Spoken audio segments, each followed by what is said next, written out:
Hi there, I'm Ariel, and if you know anything about me, it is that I absolutely love board games.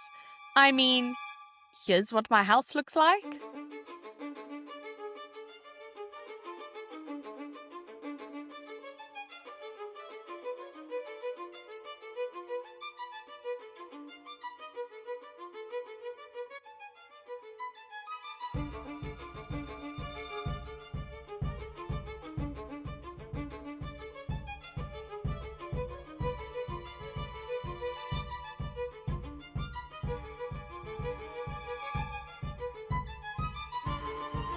Which is why I am super excited today to sit down and talk to the creator behind one of the games that I have just been playing non-stop, Deep Regrets.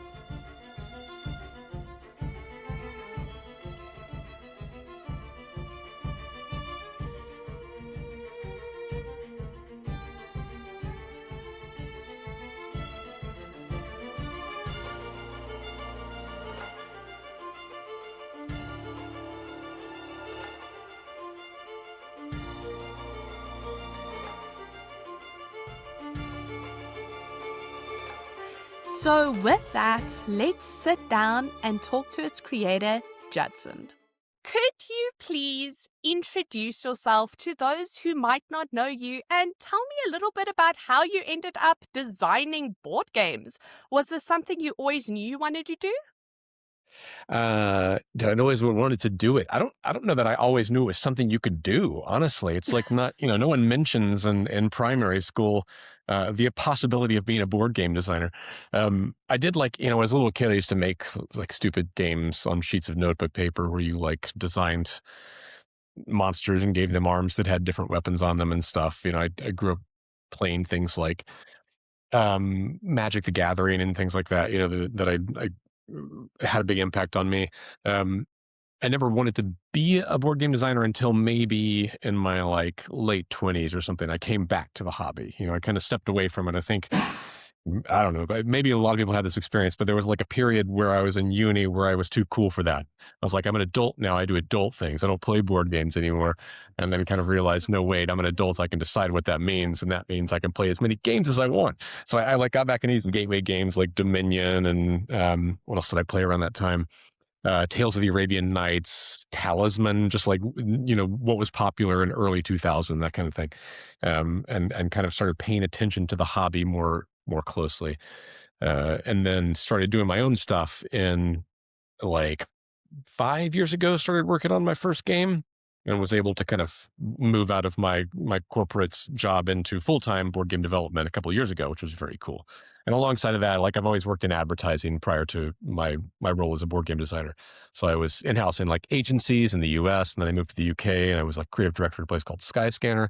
So I've had a lot of experience doing marketing, which is cool because a lot of marketing is required when designing board games. And then simultaneously alongside that, I've also been doing music and illustration. In fact, I did music for Rogue Legacy 1 and 2 video games. I'm not sure if you're familiar with those, but maybe Yeah. some of your audience will be. So I've had my hands in a lot of pies, but now my hands are very occupied with running a board game business. So it's kind of my sole endeavor now. Hopefully that's enough of a But background. Anything I didn't cover? no, that's great. And that sort of ties into one of the questions I had was about how absolutely fantastic the integration with marketing Deep Regrets was. I mean, it's very seldom that a board game releases with great trailers that are more like short films. I mean, when we pulled it up for our first board game night, there's a soundtrack for it, which wonderful.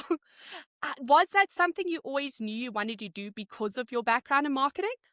Yeah. Like I tend to when I'm designing games, like start like from day one thinking about everything, not just like people are like, do I start with theme or mechanics? I'm like, I start with everything, including the marketing.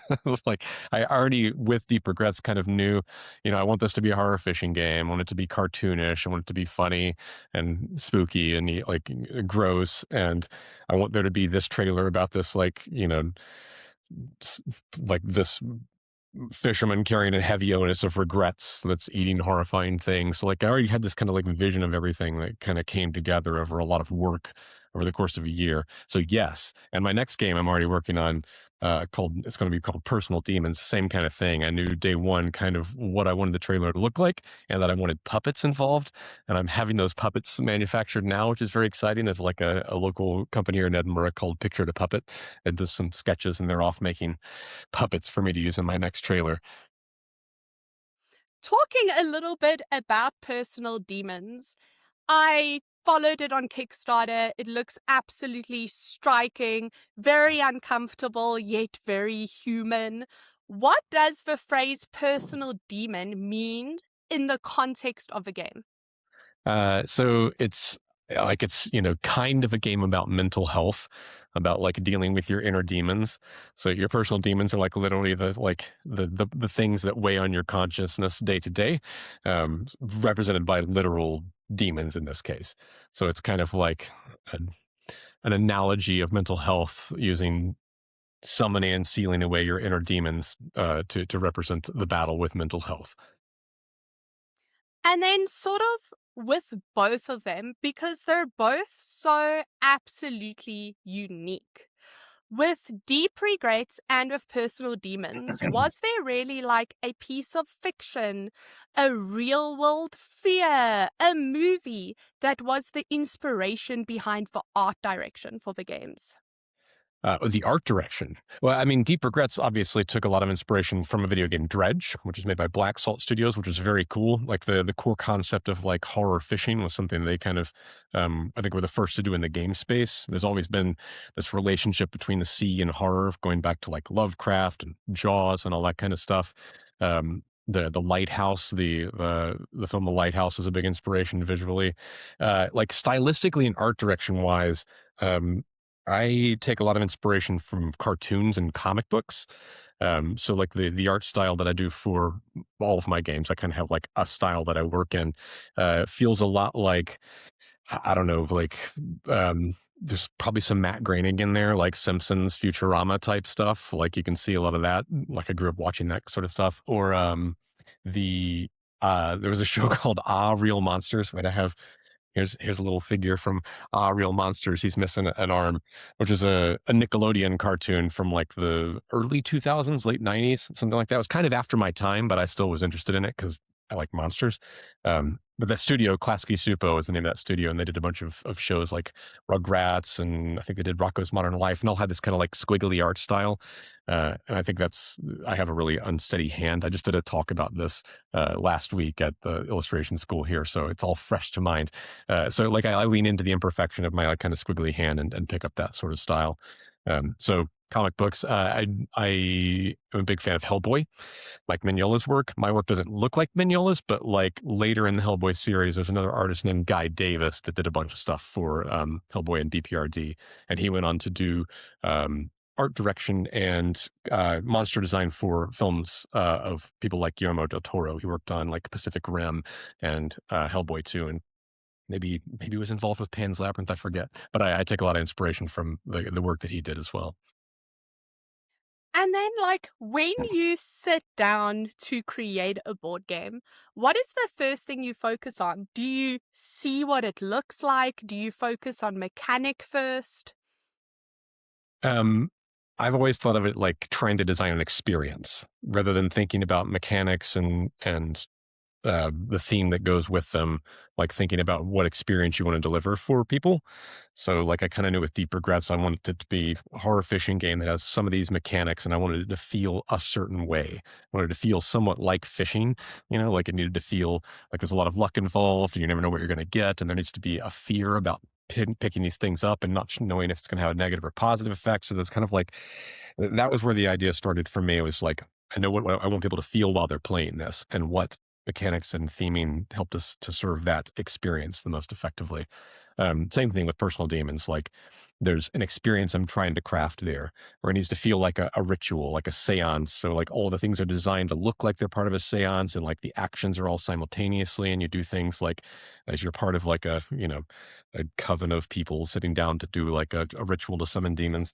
Like it's all meant to feel in keeping with the experience. So That's where I start with the how do I want players to feel?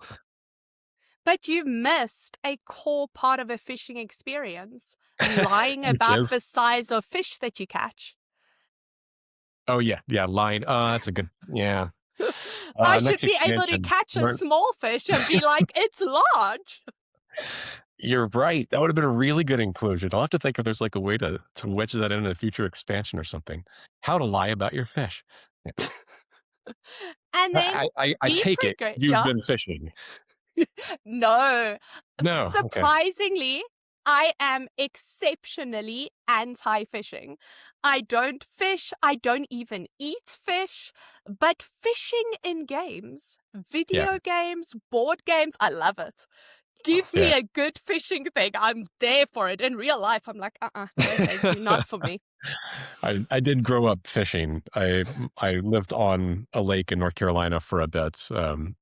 Lake Tillery, and we like my stepdad taught me to fish just off the docks. Like we'd catch a lot of catfish and crappies and brim and stuff like that. Small fish, very small things, and rarely would we keep them. Most of the time, we just kind of throw them back. But it was a cool experience. So it does come somewhat from my. I actually I never did any sea fishing.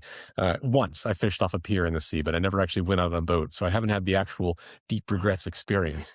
But I do have a, a history of fishing. I don't fish anymore. I'm kind of with you. Like, I don't really feel like it's I kind to think fish. I just grew up your stereotypical nerd. Like, if I could do it inside my house with air conditioning in Yeah, comfy pants, sure. If I have to leave my house, plus I get seasick looking at a picture of the ocean, yeah. it's It's pretty gross too. There's a lot of like handling horrible things with your hands, yeah. which ties into the theming of like deep regrets. You know, you're touching worms, and you're touching scales, and everything's wet. It's a gross experience. If you're not into um, things that feel gross, it probably would set off a lot of alarm bells. And then Deep Regrets made a very public commitment to avoiding plastic. One of the first times I've actually really experienced it to that level with a board game. Was that type of sustainability a non negotiable part of the project? Yes. Yeah, yeah. So, credit where credit's due. There's a really cool company. I'm not the first to do this. I don't want to like pretend that I'm paving the way for this, but I think that being a proponent of eco-friendly things brings visibility to it, and it helps other companies see that it's a possibility, and hopefully encourages adoption of similar practices, which is great. But there's a company that did a game called Earthborn Rangers, and they're even more eco-friendly because they find ways to manufacture in the countries where things are sold, so they don't have to ship them using sea freight, which is also very bad for the environment. Which is something I still have to deal with because I don't have the capability to make the games that I need to make elsewhere. So there's still other ways I could improve upon this thing. But yeah, it was a non-negotiable. My first game, Hideous Abomination, really small game, did not have those kind of policies. I hadn't really thought about it yet. I wasn't a business, this was kind of like a side project. I wasn't sure how well it would do. It didn't sell that many copies. And I wasn't really thinking about how I would operate as a business yet. Didn't have kind of those like underpinnings of what my company's like ethics were. But the second I got to the point where there was a big enough audience, and I was like, okay, wait, I need to step back and think about this from the perspective of the footprint that I'm having as an individual, and realizing that I'm no longer a single person buying games. I'm one person manufacturing games for a lot of people. And I have an opportunity then to reduce kind of a much larger footprint. Like, personal responsibility can only do so much. There's this um, narrative that we should be personally responsible for cycling and making sure we're being eco-friendly and reducing our carbon footprint when in fact personal responsibility can only do so much. You can vote with your dollar really easily to encourage companies to have better practices, but ultimately it is really big corporations that are causing the most harm to the environment. So it feels like I can actually make an impact a little bit because of the scale I'm operating at. So yes, it is a non-negotiable for me from that game moving forward. I will never go back to um, producing anything with plastic pieces, which is challenging. It's, there's cost implications making things with forestry, Service Council certified papers and stuff is more expensive. Working without injection molded plastic is more expensive because the inserts are expensive to make. And it's also a game design challenge as well. Like the first game I started designing that I never finished was called Fright House. You like send people through a haunted house and try to scare them for money. And it had like a hero clicks kind of thing that your characters would go in, and you had a little rotating dial to track their fear level. Can't do that now because that has to be done with plastic. So if I do come back to that game, there's kind of this challenge of like, how do I then design this game without using plastic? So it not only affects the costs and the timelines and things like that, it also it affects the like way you have to design games, which I like. It's an interesting challenge to work around. Yeah, I mean, I like it. Like, I have That's great to a hear. pretty I have a pretty large, I would say, board game collection. I think last time me and my husband counted, we have about 300 board games. Wow. Well done. And out of those, I can count maybe 10 of those that didn't contain plastic. I Yeah. mean, even if And they to be didn't clear, have it's, plastic pieces, I yeah. mean, it still utilizes plastic in the way that it's wrapped and presented. Yeah. Yeah, that's so like it's I refer to it as minimizing plastic because eliminating it entirely is difficult. The cards have a coating on them that allows them to be easily Yeah. shuffled and resist water that is made from plastics. Same with like the varnishes on the box and stuff like that. It's hard to completely avoid plastic and have a product that does not mold and degrade too quickly, which is equally damaging. To produce something that's just going to be going straight in the garbage is wasteful, and that can be equally harmful. So it's like everything's a bit of a balancing act, deciding trying to make the best choices and being deliberate in those choices, I think, is what's most important. And then I know you're busy working currently on a game, but is there a theme or a mechanic that you really want to explore in the board game format? Well, I want to come back to Fright House at some point. Like I used to work in haunted houses, so that's close to the heart for me. And I don't think that theme has really been done very effectively. There's games that like about making horror movies. There's games about actual like spooky houses with ghosts in them, but there's not a game about like building a commercial haunted house and sending guests through it yet. Someone might beat me to the punch, and that would be cool because I'd love to play that game. But I'd love to come back to that. I Another theme. I probably won't make this, but I spoke to a guy at a weird like entrepreneurial convention recently that runs a company that grows uh, black soldier flies.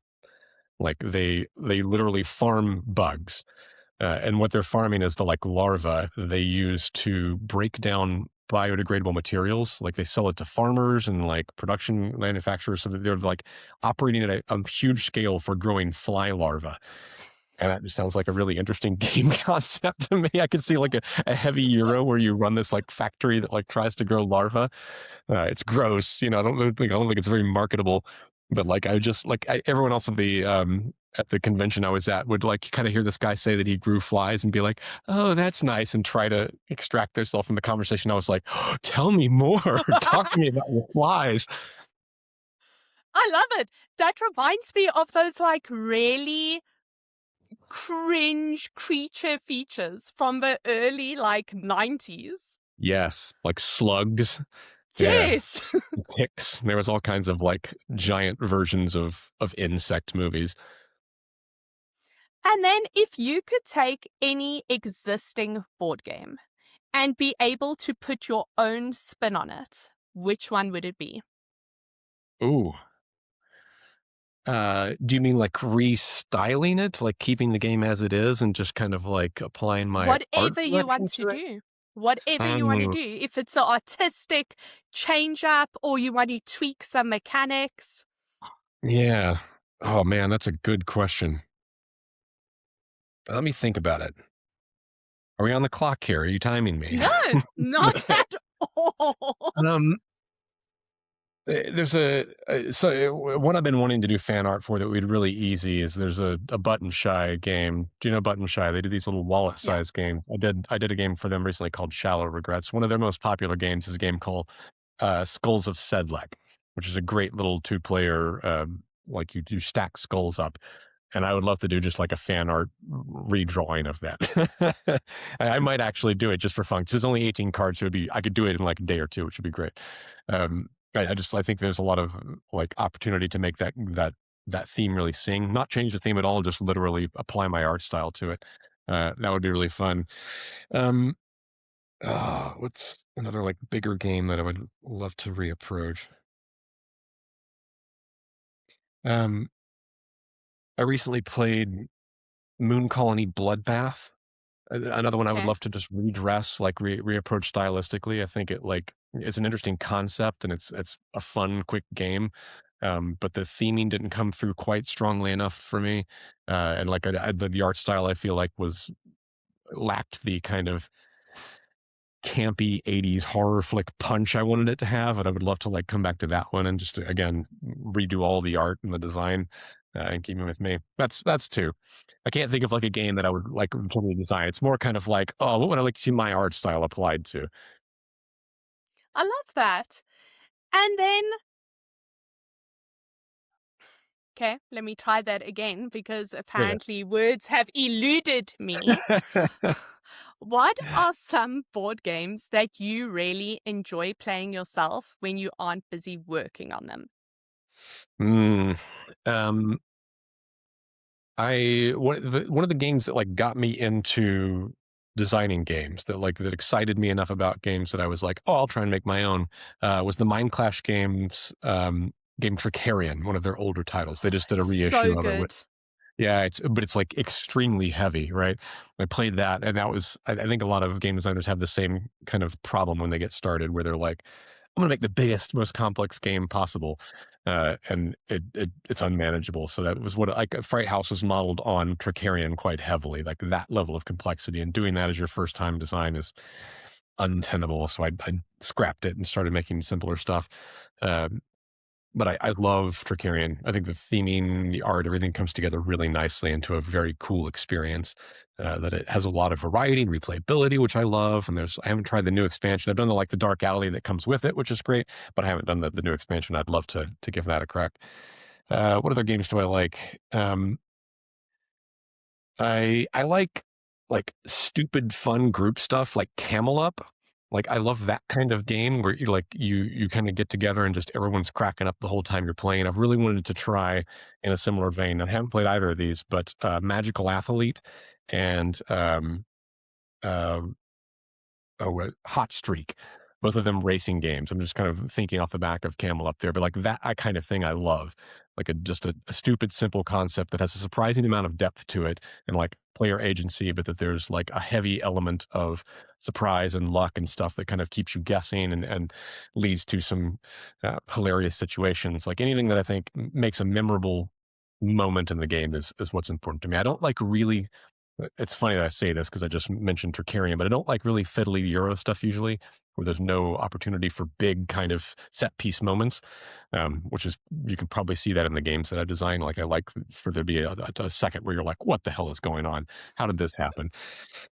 So that kind of game is what I lean towards. Something that has an unexpected twist. Bristol.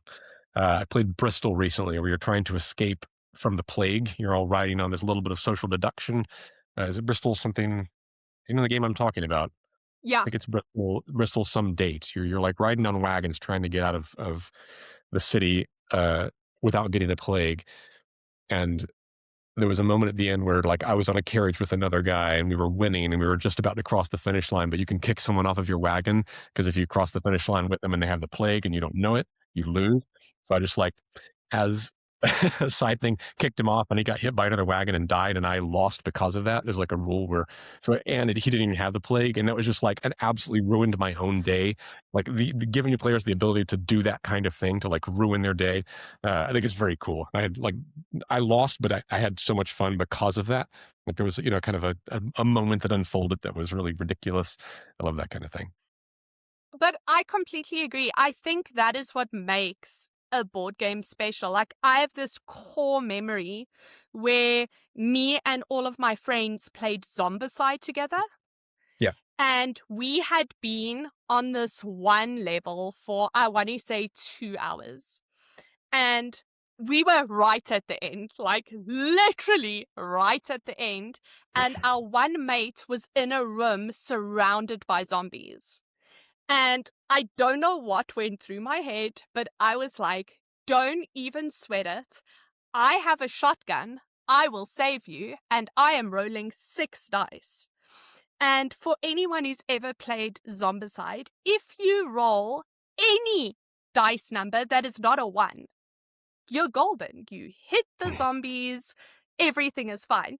If you roll a 1, you hit your ally. I rolled 6 dice and I rolled 6 ones. Six And ones. 6 ones! And if anybody dies, you lose the campaign. And it was literally silence at the table, and nobody could understand how it is possible that I rolled 6 ones and basically killed Yeah, the everybody. odds on that. Are they proper D6s in that game? Is it like a 1 to Yes, 6? And yes, that is yes. astronomically low Had odds. them all Well in my done. hand, shook like this, threw them down. 6 ones. My God, those need to go in dice jail. That entire But set of those stuff. are the moments that make board games truly stand out to me. Yes. And then Agreed. the final thing I want to ask you is just, how can people find you? If somebody watches this interview and they're like, I really want to check out your games, where on the internet can they find you? All over the place. So if you look up Tettix Games, it's Tettix. You'll probably find my website, tettixgames.com, and that has links off to most of my socials. I'm on Instagram and Facebook and Blue Sky, all as Tettix Games. So you can find me any of those places, and they're probably the best place to check me out. Or on Kickstarter, you can look at the updates I've been posting for the various things. Personal Demons has a pre-launch page up if you're interested in checking that project out. And that's probably the best places to check me out. Thank you so much. And thank you for taking My the time to pleasure. speak with me. Yeah, of course.